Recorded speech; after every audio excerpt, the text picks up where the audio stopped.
Assalamualaikum warahmatullahi wabarakatuh. Alhamdulillahi rabbil alamin. Wassalatu wassalamu ala asyrafil anbiya'i wal mursalin wa ala alihi wa sahbihi ajma'in. Ashhadu an la ilaha illallah wahdahu la syarika lah wa ashhadu anna Muhammadan abduhu wa rasuluh la nabiyya ba'dah. Allahumma salli wa sallim ala Muhammad wa ala alihi wa sahbihi ajma'in. Qala Allah ta'ala fil Qur'anil Karim,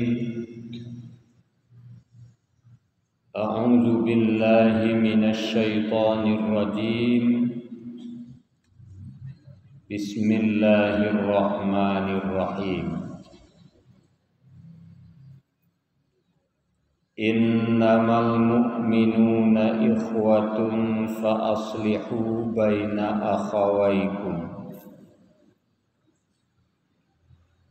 wattaqullaha la'allakum turhamun. Shadaqallahul azim.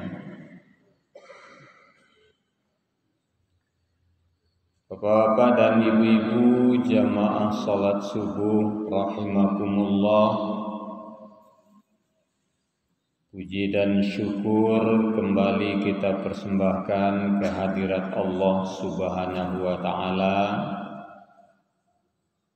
Subuh ini dengan rahmat dan karunia Allah kita masih hidup setelah dimatikan semalam. Kita masih diberi kesehatan, kesempatan, dan kekuatan iman untuk datang ke rumah Allah yang amat mulia ini. Mudah-mudahan kehadiran kita dinilai oleh Allah sebagai amal soleh di sisinya, dibalasi hendaknya dengan pahala yang berlipat ganda. Amin ya rabbal alamin. Salawat dan salam kita mohonkan kepada Allah untuk Nabi kita Muhammad sallallahu alaihi wasallam. Beliau telah membawa umat dari jahiliyah kepada Islamiyah. Beliau juga telah meninggalkan pedoman hidup untuk kita, Al-Quran dan Sunnah. Mudah-mudahan bisa kita pedomani dalam kehidupan kita sehari-hari. Bapak-bapak dan ibu-ibu, masjid bukan hanya sekedar untuk sholat, untuk beriktikaf, untuk beribadah. Tapi di masjid inilah prinsip-prinsip masyarakat Islam dibentuk. Sehingga seharusnya orang-orang yang rajin ke masjid, hidupnya di tengah-tengah masyarakat semakin islami. Karena banyak prinsip hidup masyarakat Islami yang hanya kita dapatkan di masjid. Di antaranya Bapak dan Ibu, ada namanya prinsip ukhuwah. Dalam hidup bermasyarakat itu ukhuwah sangat perlu. Prinsip hidup bersaudara.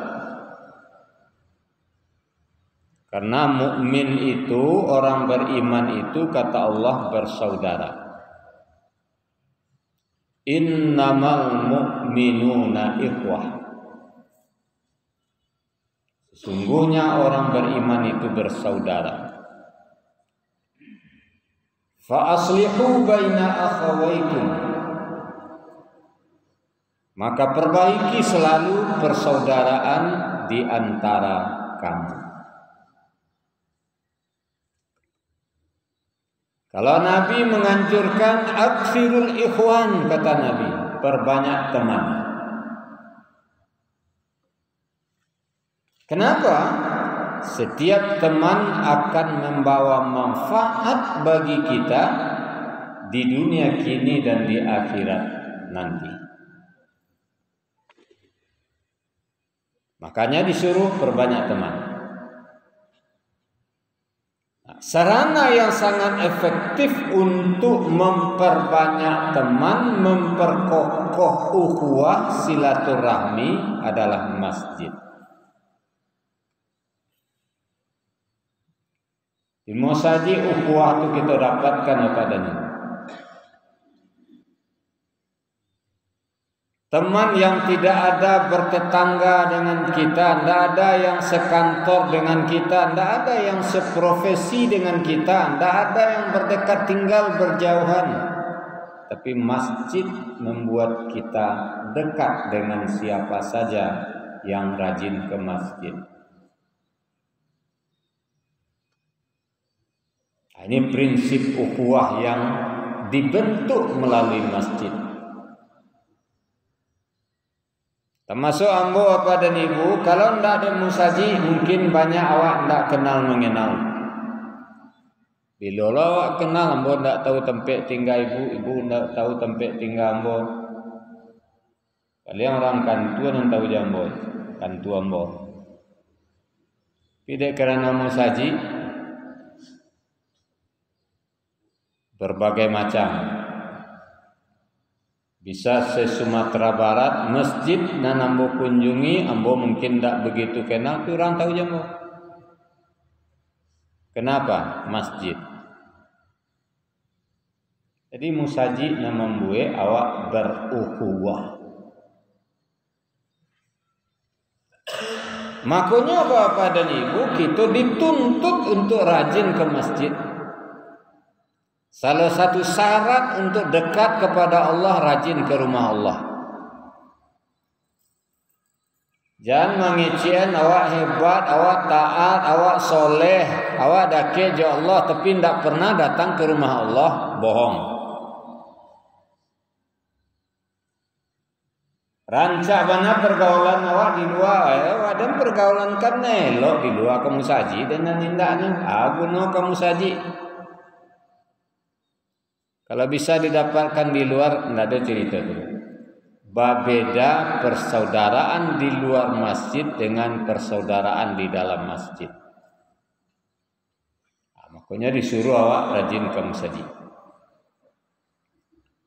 Sudah itu apa dan Ibu, ada namanya prinsip yang kedua, prinsip musawwah. Di masjid ini kita diajar prinsip hidup bahwa semua kita sama. Untuk menghilangkan keangkuhan, kesombongan, merasa lebih dari yang lain. Musajid.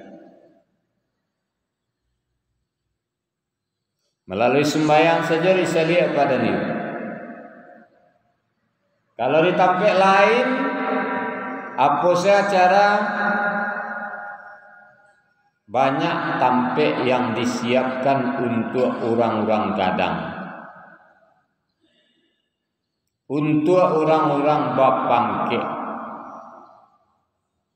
untuk orang-orang kayu. Baralik segini apa dan ibu kok baralik wak di gedungnya. Itu di mungko gak sesudi itu ada fit tu pak. Tak boleh lah sembarang tamu duduk sinanya. Baca lihat pangke, baca lihat tokohnya. Duduk situ. Kalau sembarang orang tak boleh. Kalau acara-acara penting, acara-acara resmi, bamerek kurisi pak tak bisa sembarang duduk. Orang ko berlevel-level di musaji solat nan boleh biasa sampai 2 imam cek cadangan imam cek. Jadi imam di mungko di belakang tentang imam tu cadangan imam. Untuk apa gunanya kalau imam berhalangan maju cadangan?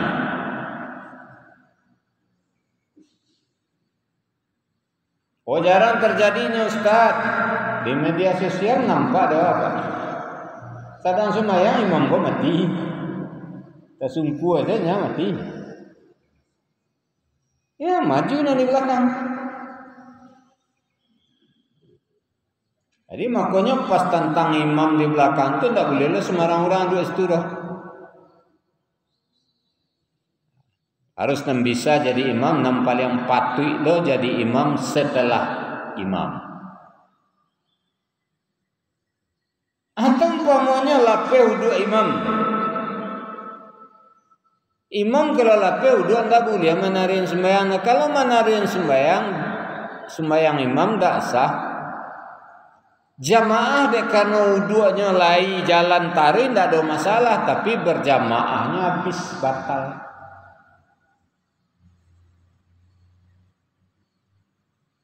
Makanya apa dan ibu di musaji kok memang disuruh dek Nabi ada pintu di mihrab. Itu gunanya. Kalau lapeh udah imam, nyetuti solatnya seorang, nyekecian kacadangan imam, maju udah ambo lapeh. Nyapai keluar melalui pintu mungko, kalau ndak ada pintu di mungko tu susahnya lalu ke belakang. Kamu nyuruhnya di balik mimbar lu susah yo. Mungkin orang sudah sembahyang. Tapaso bau dua, kemudian tarik masuk lihat ke musaji. Kalau masih solat orang, ini mengikut di belakang sebagai orang yang masbuk dalam solat. Imam tadi. Adakah itu? Jadi tidak ada bisa di stadion sampai selain dari imam dan cadangan imam. Sehingga Bapak dan Ibu boleh dikatakan selain dari imam dan cadangan imam itu tidak tergantung jo pangkat, tergantung jo korinya. Selain dari itu tidak ada bedanya. Oh presiden, gubernur, wali kota, tokoh masyarakat, tidak ada cerita. Nan dulu tiba duduk di mungko, kok kemudian tiba duduk di belakang. Kemudian awak tiba lapan mua di mungko, jangan menyalek-nyalek ke mungko tagak di belakang mengam kok kemudian tiba.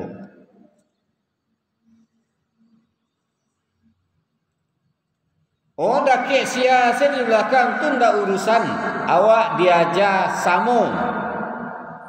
Di belakang dan tinggal rakyat biasa orang bapangkek di situ tampai awak. Karena awak jinya ndak ada beda dalam masjid dah. Orang pangkek, ndak pangkek, tukang angkek, tukang beca, segala macam, tukang kasawah, pemulung, samo di sisi Allah. Nah, aturan Allah kan tidak ada yang bisa memprotes.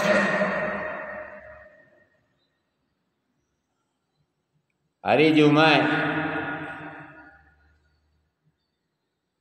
karajo pemulung. Dan sebalik lah masuk musaji duduk di saf pertama. Jando balik panuh saf pertama sapadek-padek Tiba Pak Wali Kota bisa duduk di saf kedua di belakang pemulung. Itu tampek untuk awak. Yang banyak lah cerita, jangan diprotes lah, jangan disuruh lah orang mengko ke belakang seorang duduk situ.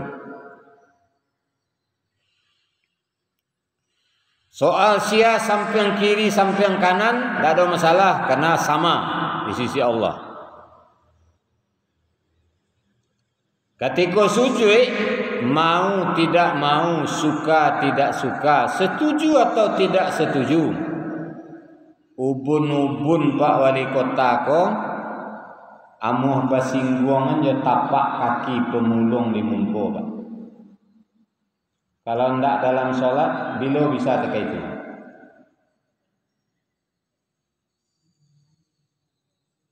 Tak bisa diprotes dahulu. Ya memang harus diada. Ubun-ubun tu ketapak kaki orang di mungko kalau di belakang. Oh, kau nak mungkin kau tahu ubun-ubun kepala dia nak kadang orang kayaknya orang sujud dia duduk saja, apai keluar. Tak berjamaah namanya itu dah. Teka itu. Sebalah menyebalah awak. Orang buru, orang minta serakah, orang butuh sembahyang, malih awak bersentuh-sentuh bau aja ada cerita. Tak bisa dilarang. Itu hanya bisa dalam sholat di masjid, di luar nggak bisa. Nah, itu mengkau dikatakan masjid ko membentuk masyarakat Islam. Ukhuwah, persaudaraan, musawwah, persamaan derajat. Kok lai kabi sadar manusia ko baraso di sisi Allah indah babeda orang bapangke je nak bapangke, orang kayu je orang banse, orang rancak je orang bulu, orang baga je panakui. Harus sadar awak di sisi Allah tidak ada bedanya. Lai kamu saji, piawak merasa hebat, merasa santian je dari nalai, nah sembahyang tak selesai itu, tak selesai kamu saji. Itu nanti dilatih melalui saji. Sudah itu aneh prinsip imamah dalam masyarakat itu kehidupan kita butuh prinsip imamah. Kepemimpinan. Awak kalau ke sembahyang ada berdua kecil Nabi tampil ke mungku seorang jadi imam, seorang jadi makmum. Tengah masyarakat itu ya Pak Dan. Kecil Nabi kalau berjalan bertiga, angke seorang untuk jadi pemimpin. Wah, baik bertiga, disepakati bertiga, jangan jadi ketua bertiga apa. Hari itu kepai-pai kemana? Disuruh. Nah, itulah mengkok kehidupan berbangsa, bernegara, provinsi, kota, sampai kecamatan, lurah, RT, RW, angke. Jangan jadi ketua awak, jadi pemimpin awak. Apa cara mengangkat pemimpin? Pilih yang terbaik. Nyo berilmu, nyo mampu, nyo disegani, nyo taat, nyo soleh. Pilih itu. Termasuk dia awak Minangkabau, adat kok bakau mau angket engkau menjadi pimpinan kaum. Cuma kadang awak di Sumatera Barat kan susah loh apa dan ibu. Kadang berangnya orang kampung. Awak mengician ada usan di sarak usan di kitabullah. Tiba di mangket pemimpin saya. Alam tak cocok oleh, tak pakai falsafah oleh. Ada seni syarat kan tak pakai le Pak. Mangkek pimpin, tenggo banyak pemimpin di suku di kaum tindak sembahyang. Ada seni syarat semua ada. Kan kane Pak. Kane Pak. Jadi kalau ada seni syarat Ayo pedoman ni syarat. Ba'atur nakum. Tiru dalam solat ba'ah. Cari yang terbaik. Yang terbaik tu ba'ah. Soleh, rajin beribadah. Kalau istilah dalam sembahyang yang paling qari. Bacaannya rancak, suaranya rancak, ibadahnya taat, soleh, elok laku. Indah dalam solat sedo di luar bisa lo jadi imam. Jadi imam apa maksudnya perangai bisa dicontoh di umat. Jadi imam solat itu harus terkait itu Pak. Di luar perangai bisa dicontoh. Tidak boleh lah di masjid jadi imam, di luar perangai cingkah janji orang jadi awak. Tidak boleh. Salah satu solat yang tidak diterima kata Nabi, solat imam yang dibenci oleh makmumnya. Tapaso makmum kau mengikut walah ni nyoy imam buat si koi ikut tapi tiba di luar banci makmummu mencari perangainya. Itu ndak laku solat itu lah.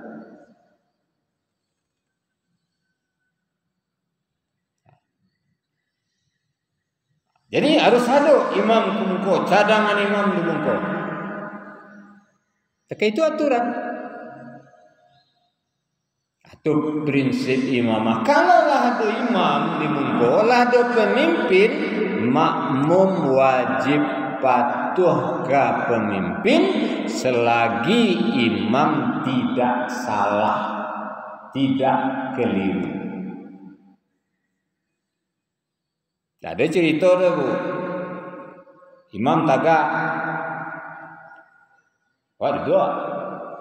Imam rukuk. Capek benar imam kau mah bela nyurukuk lu. Dan tagak je lu. Bahasa lisih lu. Tak sah berjamaah. Wah sama tagak. Imam rukuk. Awak tagak je lu. Awak rukuk imam naik. Kalau bersisih tu nak model tu nak ikut imam nak model. Habis ko imam sujud baru naik. Tak lambat seketik boleh sahado sama-sama rukuk, sama-sama sujud, sama-sama tagak. Asal berselisih tak boleh. Dia tu bah ustaz imam kau dah nak capek bacaan tak ada cerita rukuk imam rukuk. Hentikan bacaan awak tu. Jadi sudah aja. Makanya imam pun tak boleh lah. Tak boleh lah tak memikir jamaah tu bu. Imam harus memikian jamaah. Kalau imam muda mungkin bisa kanjang, bikin yang gek-gek di belakang. Harus demikian. Terkait itu.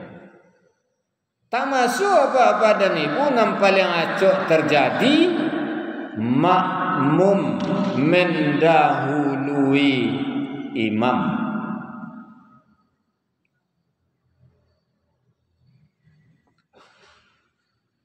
Anu rukuk imam lain. Ni baca dia imam runya rasa dah tiba rukuk. Dan imam masih ada dalam proses rukuk tu. Ni lah rukuk. Anda laku jamaah itu. Maka imam tu colong bokecian. Imam ko jan bacaan dulu, gerakan dulu. Kalau bacaan dulu Allahu Akbar-nya lo menghari ke bawah doa, adanya potong dah kawan. Tapi menghari dulu. Allahu Akbar. Imam rukuk dulu. Tak kata potong dia makmum dah. Sami'allahu liman hamidah. Aku tak Sami'allahu liman hamidah. Baru ikut imam kata. Itulah selesai kawan tiba dia. Makanya harus disiasati juga imam. Supaya jangan dulu makmum pada imam. Jadi makanya Bapak Ibu kalau ada pemimpin patuh. Dalam kehidupan bermasyarakat juga terkait itu kalau lainan elok patuh, kalau tidak elok jangan ikut. Kalau dalam solat diatur. Tegur imam kalau salah. Menegurnya kalau laki-laki boleh dia suara, kalau kudusin tak. Kalau Nabi menepukkan punggung tangan, kalau dulu mungkin masih bisa. Dulu kalau tiba kata sembahyang tu dia sabanahan yang tak ada nombor bunyi cik dah. Ini dunia kula sibuk, udara kula banyak isi. Jangan kan pungguang tangan, tapuk tangan saya bibu di belakang tu lah payah terangkum ko. Nah, kalau apa-apa boleh aja suara. Baca suara subhanallah. Atau kalau ayat salah baca nomor 2. Boleh aja suara. Apa kok subhanallah? Nah, itulah luar biasanya solat, luar biasanya pendidikan dalam solat. Kalau direnung-renungkan mana ada apa? Imam salah subhanallah tekbirnya kurang pas menurut awak. Imam salah subhanallah. Subhanallah itu artinya maha suci Allah. Aku buangnya aja salah. Lebih hebat sebenarnya lebih pas salah astagfirullah. Itu lebih tepat. Salam astagfirullah. Tapi kenapa subhanallah? Itu lebih baik, lebih sopan dalam menegur. Kalau dikecewakan imam salah astagfirullah, sama dia mengecewakan mam salah mam. Sama dia itu. Tapi kalau awak baca subhanallah, awak tidak mengecewakan imam salah, awak mengecewakan yang maha suci itu Allah. Yang tidak pernah salah itu Allah. Manusia ku acok salah. Sehingga imam tidak dikecewakan berasanya salah, tapi nyoba pikir imam ku salah pula den. Barang manis cara menegur. Jadi kalau dikaji-kaji, kenapa apa dan ibu salah pemimpin demo BS warna itu memang tidak ada dalam Islam. Demo itu tidak ada dalam Islam. Cobalah, bila pernah terjadi demo di masa Rasulullah, di masa sahabat, tidak ada.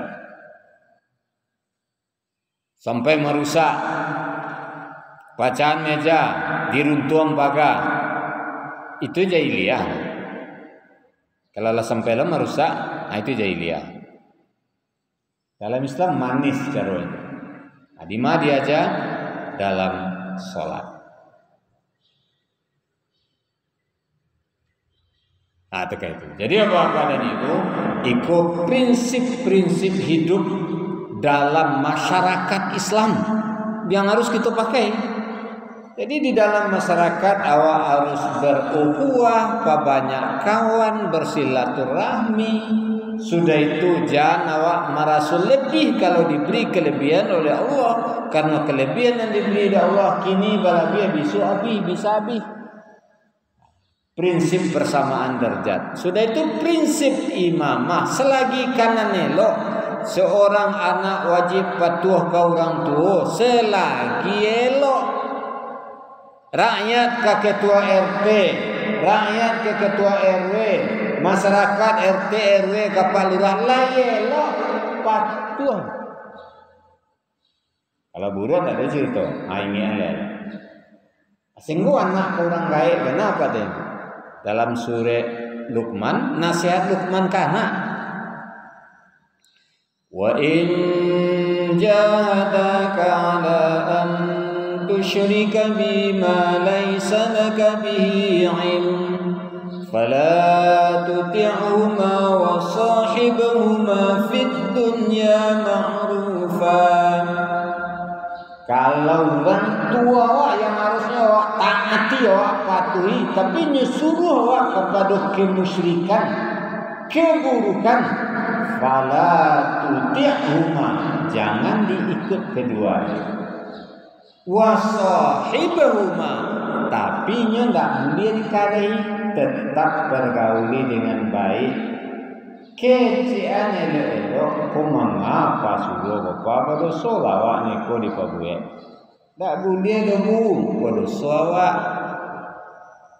Jadi walaupun disuruh awak kena bunuh, awak tak boleh ikut, tapi tak boleh menantangnya, melawannya. Aku nasihat lagi nasihat dari Luqman kana. Jadi makanya bapak dan ibu Nah, kenapa sekarang banyak orang yang tidak bisa hidup sebagai masyarakat muslim di tengah masyarakat dalam segi silaturahmi dan segala macamnya? Karena memang tidak banyak orang yang belajar dari masjid, karena memang tidak ke masjid. Nah, itulah susahnya. Kalau tataplah tiap rumah ke musaji ya, nyoba aja dari salat berjamaah di musaji, insya Allah kehidupan masyarakat akan semakin baik dipandang dari segi Islam. Mudah-mudahan Bapak dan Ibu, awak yang hadir selalu diberi kekuatan oleh Allah untuk bisa selalu ke masjid sampai akhir hayat kita. Demikian pengajian kita, mudah-mudahan bermanfaat. Terlebih dan terkurang banyak maaf. Wassalamualaikum warahmatullahi wabarakatuh.